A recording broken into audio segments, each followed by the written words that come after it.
But first we're going to be looking at precognition.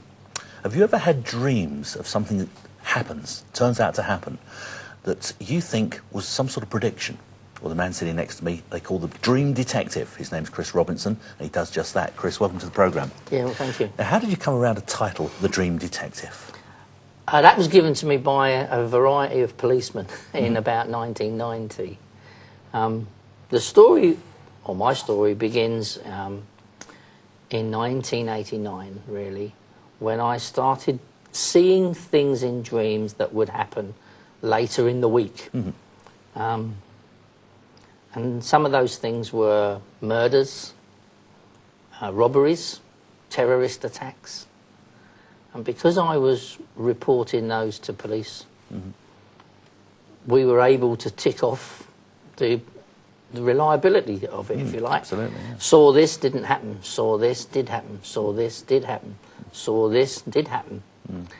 And you get to a point where you just turn around and say, it is happening.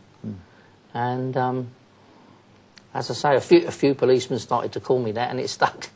Now, you do a lot of work for the police. I know you've worked in America and Japan and all sorts of places. You've also been tested by Professor Gary Schwartz at the University of Arizona. Isn't it about time people started to say, well, this is serious, there is some evidence there?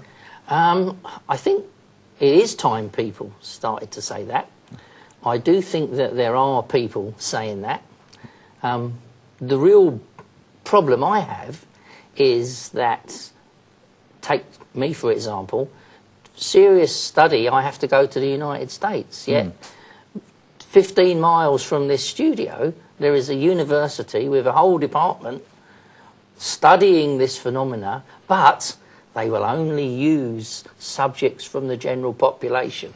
They will not use people who have an ability or a claimed ability. Now that's like sending me to swim in the British Olympics because I drowned before I got to the end. Why do British scientists refuse? I don't talk about they just don't do it. They actually refuse. And I have an email from one of the professors from the university not far from here where she actually states that we would never use anybody that could do it. Now, what is that about? Exactly. It's nuts, isn't it? And the thing is, the funding for the research always seems to go to these sceptic groups that do their research in this way. It goes to the people who will turn around at the end of the day and say, we don't believe it. Absolutely right. And that probably is because of some conspiracy somewhere with the church. I mean, I was seeing terrorist instances in the UK and all over the world. And just before 9/11, when I was seeing nasty things for America, I went there and met Professor Schwartz, and we conducted experiments over a period of a month. And we got amazing results. When I came back to England, what happened was 9/11. And now, did you predict 9/11? I did. You see it? I told Schwartz and other people about 9/11 while I was there in the August. And the dream about it was on August the 11th. Right. And I was just waiting for it to happen. And did you see it as it happened, with the planes hitting the towers? The chronology of this series is that in 1999 I saw terrorists, particularly Arab Muslim terrorists, hijack planes and crash them into cities. And in one of the dreams that I remember pretty well, I was sitting somewhere towards the front of the plane when it was hijacked. So I was actually in a dream, in a plane that was hijacked and crashed into a city. And I didn't know what city it was. People in England thought I'd become Islamophobic and stopped dealing with me. And I suppose at that time there was reasonable cause to think that people wouldn't do this because it had never been done before. I went over to America and I don't quite know what they thought of it until it happened. But I've been back, I think, 17 times since and worked on projects and all sorts of things with people that I've promised I would never tell who they were. Well, we're going to go through some of these tests that you've been through in just a little while, but let's first off explain how this works, because we used you and tested you on a Phantom or Fraud project assignment a few years ago, which you probably remember. If I can just tell the audience exactly what happened, because it sort of explains it. Chris had no idea where we were going to take him. It could have been anywhere in the UK. And we said we were going to go on a paranormal investigation for 2 days over the weekend, and we'd give him the instructions of where to go on the Saturday morning. On the Friday night, we asked him to have a dream and tell us what would happen over the course of the weekend, and then to put everything in writing on Saturday morning in a brown envelope before he met up with our team, which we wouldn't then open until the Sunday night, which we didn't. That's right. The very first prediction that he made was we would have the traffic jam from hell on the way to this place, which was by the sea in the southeast of England. The actual place we went to was called the Theatre Royal in Margate. He couldn't have known that. On the way down on the M25, there was the traffic jam from hell, and the police had shut the road off and were diverting people off the motorway. However, we had gone past that junction, and we were between the accident and the junction. And for 4 hours, people were picnicking on the motorway, they were walking their dogs. It was the most crazy thing. But on the diagram, in the envelope, he'd drawn this lorry on the side with like a mountain of gravel, in almost like a V, upside-down V shape. And when we finally did get moving, we passed this lorry on its side with it. Basically, the gravel had gone all over the road, and they'd had to clear the road off, and it was in a shape like this at the side of the road. So that was the very first thing. The other 5 predictions that he made were also 100% correct. Now, as I understand it, Chris, you go to bed, you wake up during the night, you write down and make notes as the dreams happen. Is that correct? Yeah, the dreams that came in the end of the 80s they weren't random, I suppose, but they were random as far as I was concerned, because I didn't know what was coming. Mm-hmm. And they were about crimes and terrorists and murders and all sorts of pretty nasty stuff. Mm. Over a period of a couple of years, I began to see a pattern.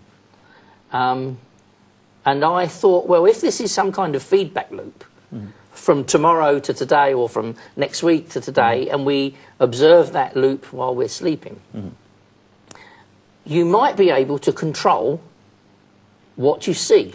Yeah. And you would control what you see by controlling what you would see in reality. So, as we did, so if you said to somebody, OK, next Saturday, take me somewhere that I don't know anything about, you can even select that randomly by putting 10 locations in 10 envelopes and getting someone to pick one on the morning. Because I'm actually going to be there, I will see where I'm actually going to be, even though it's outside my control. And that's how we proved that it was real, basically. Yeah, absolutely. Because if somebody else randomly is selecting where you're going, but you already know, this has to be real. So to dream to order, once you've actually realised you've got this gift and you want to dream to order, how do you go about it? What process do you go through? Well, I set up a feedback loop. For example, when I look at a crime, typically what happens, a policeman or somebody will come to you and say, such and such has happened, or such and such person is missing, or sometimes I tell them, don't even tell me anything. In that case, we set the feedback loop up by them putting something in an envelope or a box that belongs to that person that I will see at some point. So let's say it's now Sunday or Saturday or whatever, and next Friday you're going to give me the box. I can spend the intervening period concentrating on what's in that box and what's surrounding the story in that box. Now, it doesn't work with everyday, mundane, stupid items. If you put a screwdriver in there that you just took out of Woolworths, what am I going to see? Probably nothing.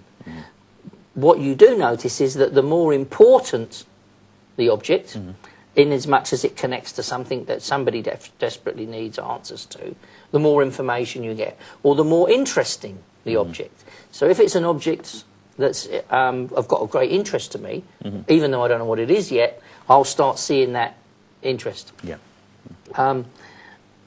In order to construct an experiment, it's very simple. What Professor Schwartz did, prior to me going to the United States, he picked 20 locations that were all different. And he typed them on a piece of paper, and he put them in 20 envelopes, and he sent them to a magician. And the magician gave them to somebody else so that Schwartz doesn't even know now where they are. I believe what they then did is numbered them 1 to 20, and every morning they picked the next number. So somebody's now got them, who Schwartz doesn't know what's in them either, numbered them, shuffled them, numbered them 1 to 20. The first 10 we're going to visit, the next 10 we're not. And on the first morning, I tell Schwartz my dream about the place that we will be at in a couple of hours' time. We're going to be there. He then phones his friend, who contacts his friend to open an envelope and phones us back and says, take him here. And we did that for 10 days. And how many of those did you get correct? 10 of them. 10 out of 10. Amazing. Now, a lot of these things are done as tests, like Gary Schwartz from the University of Arizona, but a lot of them are actually work you're doing for the police. Yeah. So tell us a little bit about some of the police cases you've worked on. I'll talk about the ones in Japan so that we don't offend anybody in England. Okay. Because usually somebody's been killed and it's tragic and people don't want to hear about it. Okay. Some years ago, after doing stuff in England, the word got to the Japanese. And I got a telephone call and they said, how do you work? And I said, well, you're in Japan, I'm in England. The best thing to do is get something belonging to the person or whatever it is that connects to this case. Put it in a box or an envelope, write my name on it. I don't even need to know where in Japan it is. I will focus on that object and then I'll tell you what the dreams are, what I think it means, and then you can tell me what's in the object. The first one that we did, I saw a woman leaving work about 10 o'clock in the evening. I saw her walk out of a huge building, across a park, go and buy some food, then she walked further, and I sort of made a drawing of where she was walking, like a little map, if you like. And then she went into her apartment, and as she went in, somebody that had been watching her followed her in, before she had a chance to shut the door, followed her in, strangled her, and stole some food out the fridge. Then the dream was pretty mucky because nobody found her for 2 weeks. Right. And this girl is telling me all about what happened to her. So I send them an email with all the story on. The next thing I know, they turn up at my house in Dunstable. And they say, wow. And they said, this is amazing. This is what happened to this girl. They said, do you know what her name is? And I said, well, it's really strange because I've been thinking of the Beatles. Her name was Yoko. Right. Now, that, for some people, would be a stretch. For me, it wasn't. They then sat me down. This is the night they arrived. They were pretty hot on it, the Japanese. They filmed me immediately. They arrive at my house. And I said to them, her father gave you something belonging to her to bring just before you left the airport. And this producer looked at me and he said, yes. I said, you have an envelope. I said, and in that envelope is some tissue paper. And this guy looked at me and he said, yes.